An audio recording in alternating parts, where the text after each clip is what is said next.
Patience is a virtue. Do you believe I had to wait 8 whole hours to pull these shards? Hello everyone, Bront, CatHerder here. We're having some fun talking Raid Shadow Legends, and we are here on the main account.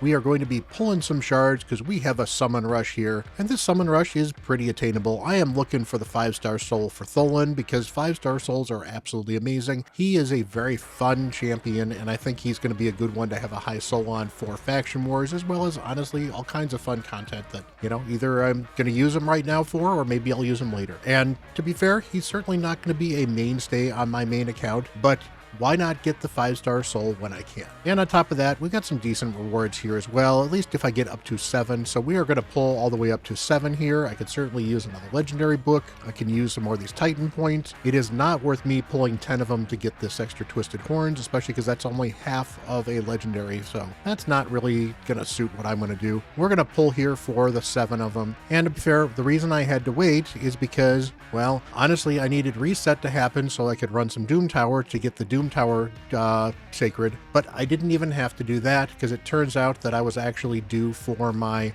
gold tag one, whatever here. Let's go over here, whatever. Not in here. We're going in arena here and in tag under the bazaar. And I went and checked, and lo and behold, yes, I was able to buy that sacred shard right there. As you can see, it's 3 weeks and 6 days. So boom, that is enough. I will actually get another sacred shard today as well.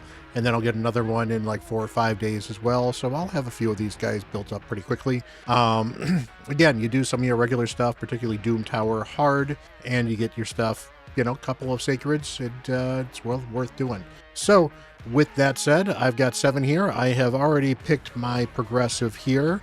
Now, Steel Skull would be great, but I've already got a +4 Steel Skull. I don't really like Ashma, so we're going to go with Delaja.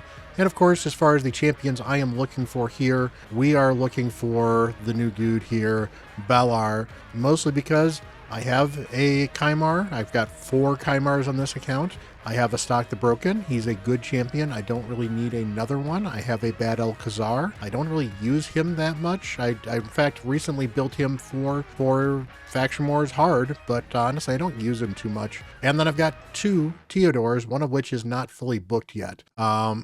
I still use both of them, but the non-fully booked one is not as good, obviously. But it's nice to have 2 of them. I certainly would not hate 3 of them. It could be some fun meme teams there. But honestly, I don't really need to get another Teo. So yeah, we're going to go for the new guy because he's a new legendary, and I've got exactly 7 of them. As is the usual, we do have Pepsi. They are unfortunately not a sponsor, but they could be. You know, think about it. It'd be kind of nice to do, you know, Pepsi. Great to chill when you're playing some raid and, you know, get you some fine legendaries. So I am not near Mercy. I am not going to hit Mercy on these 7. So, you know, there is that. You know, maybe I'll miss out on a 2x. Maybe I won't. But again, I'm not near Mercy, so I'm not going to be pulling for a 2x or a 1+1 or whatever you want to call it anyway. So yeah, and I don't pull sacreds generally on 2x's most of the time because 2x sacreds for me don't mean as much as sacreds mean for getting summon rush rewards like we're going to get here.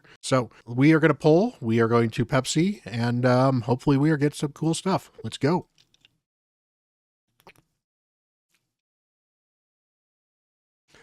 Hoffreeze. Hoffreeze is one of the revivers I'm not a huge fan of. He does have the revive here. It's a 5-turn cooldown, 2 random allies, and they get strengthened. It's strengthened on all allies, so that's not too horrible. But I'm not a huge fan of this revive. It's just kind of okay. And then there's no healing here. You've got an increased attack, increased crit rate on a 3-turn cooldown. Not bad to power your team, but not amazing. And then an 81 stun, 10% chance that books up to 30%. You know, generally, especially if I'm trying on a budget to deal with these things, I'm only trying to really book this skill. And if you don't have any other options for Reviver, Hofreeze will do the job for you. Honestly, I like the rare Reviver in this faction a little bit better because he actually brings a little bit of healing and is a lot easier to build being a rare. So let's see if we can get something more interesting. That is a Hotatsu. That is definitely going to be a good empowerment. Hotatsu is a very good champion. Give you some continuous heals and in defense. 4-turn cooldown on books, so he doesn't need books, but it certainly does help him. And then this one is a 50% chance, bookable to 80% chance. Would certainly be nicer if it was, 50%, 100% chance. But it is still a 3-turn cooldown. Attacks all enemies, does okay-ish damage. And then, hey, a leech here. Defense-based champion as well, so they're going to be very tanky. Honestly, this is a good champion that is more of a cleanser and a healer than anything else. You get the continuous heals out there. Will remove stuns or controls before removes other ones. Very, very helpful overall. Gives them a lot of survivability, and of course that's super good for the healing. Finally, defense in all battles. That can be a good aura for faction wars if you don't have anything better. Good faction war champion, good wave champion, particularly because you could put them in a stun set with an AoE right here. Useful for some of the Centranos floors.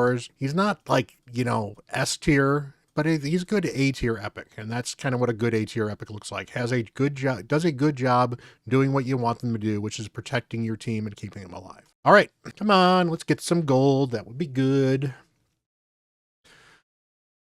I'm not going to talk about Hoffreys again. We've already talked about Hoffreys. I probably will empower my Hoffreys because I might as well, but not a champion I'm really excited to empower.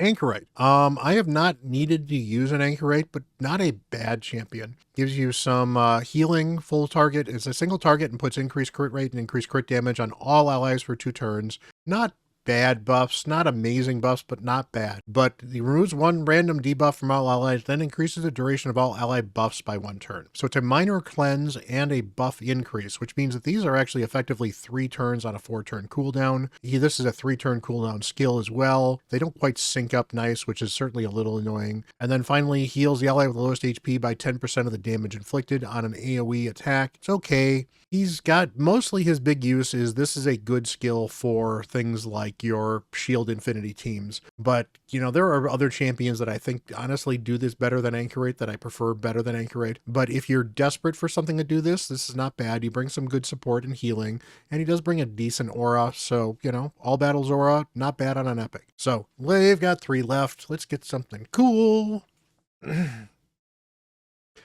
Well, Fane is something cool. Definitely a good empower if I have not finished empowering my Fane. Give you a decreased defense and weaken. In fact, quick little spurt here. Fane is one of the champions you can get for free using the code down below. So go check that out. Fane is absolutely amazing. 3-hitter, decreased defense, and weaken. 100% chance when booked. 4-turn cooldown. Could be a 3, would be nice, but not too bad. 4-turn cooldown, bookable to 3. A 2 poisons and decrease attack debuff once this is ascended. Again, both single targets. They're all single targets here, but good amount of poisons. 3-turn cooldown, you're generally going to do this, and then A1 twice. The A1 can steal some turn meter if it's not clan boss, but she hits really hard. It is a really good clan boss damage dealer, is one of the best clan boss damage dealers in the game in the epic category. There's a couple that can do a little bit better than her, but she's good and she brings all the debuffs you want for the clan boss, which makes her very nice to just kind of slot in a team and forget. So very good champion overall. And again, you can get her for free along with Mausoleum Mage and Elenarl. Really good champions if you use the link down below. Got 2 left. Let's get some gold. Hey, Raid Up works. That's a Delaja. I don't think I actually had a Delaja, so I'll probably stash her away and keep one of them around. It is nice to have one of every epic if you, especially if you're the end game, because it's nice to occasionally have one that you might find in a role in Centranos that might be, hey, this is actually worth building. So we have 1 left. We have 1 shard. We have a dream. We have Pepsi. Let's pull something cool. Polarium, I'm watching you. Get something cool. That is not something cool. That is a Pharanox. Pharanox, I believe, is a login epic. She can do some okay damage. Single target mostly. Decrease attack on the A1. Yeah, it's okay. Doesn't suck for clan boss. Attacks one enemy, inflicts 100% more damage against targets without any buffs.